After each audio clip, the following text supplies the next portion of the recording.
एक समय की बात है, एक चालाक बंदर एक घने और ऊंचे फलदार पेड़ पर नदी किनारे रहता था। पेड़ पर स्वादिष्ट फलों की भरमार थी और बंदर अपना समय फलों का आनंद लेते और शाखाओं पर झूलते हुए बिताता था। एक दिन एक मगरमच्छ उस पेड़ के पास आया और लालच से फलों की ओर देखने लगा। यह देख बंदर को उस पर दया आ गई और उसने उसे कुछ फल देने का प्रस्ताव दिया। मगरमच्छ ने खुशी खुशी फल लिए और जल्द ही वह बंदर से मिलने रोज आने लगा। समय के साथ दोनों अच्छे दोस्त बन गए। एक दिन मगरमच्छ ने अपने घर जाकर अपनी पत्नी को बंदर और उसके द्वारा दिए गए मीठे फलों के बारे में बताया। मगरमच्छ की पत्नी ने यह सुनकर लोभ से कहा, यदि ये फल इतने मीठे हैं तो सोचो, रोज ये फल खाने के बाद बंदर का दिल कितना मीठा होगा।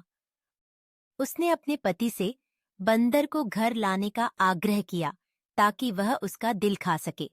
मगरमच्छ पहले तो घबरा गया और मना कर दिया, परंतु पत्नी के बार बार दबाव डालने पर उसने मान लिया।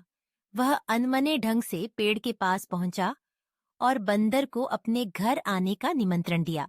मेरी पत्नी तुमसे मिलना चाहती है, कृपया मेरे साथ चलो। बंदर ने अपने दोस्त पर विश्वास करते हुए उसकी पीठ पर बैठने के लिए हामी भर दी। जैसे ही वे नदी पार कर रहे थे, मगरमच्छ को अपराध बोध होने लगा और उसने कहा, मित्र, मुझे माफ कर दो। मेरी पत्नी तुम्हारा दिल खाना चाहती है और मैं तुम्हें उसके पास ले जा रहा हूँ। चालाक बंदर ने तुरंत सूझबूझ से कहा, अरे तुमने मुझे पहले क्यों नहीं बताया? मैं खुशी खुशी उसे अपना दिल दे देता, पर मैंने अपना दिल तो पेड़ पर ही टांग रखा है। चलो वापस चलते हैं और उसे लेकर चलते हैं। मूर्ख मगरमच्छ ने बंदर की बात पर विश्वास कर लिया और पेड़ की ओर लौट गया।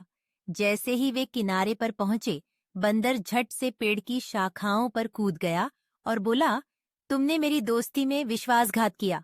क्या तुमने सोचा कि मैं फिर से तुम्हारे साथ जाऊंगा? अब चले जाओ और कभी लौट कर मत आना। शर्मिंदा और हार मानकर मगरमच्छ वहां से चला गया, यह समझते हुए कि उसने हमेशा के लिए एक सच्चा दोस्त खो दिया है। कहानी का नैतिक, सूझबूझ और त्वरित सोच से कठिन परिस्थितियों से निकला जा सकता है।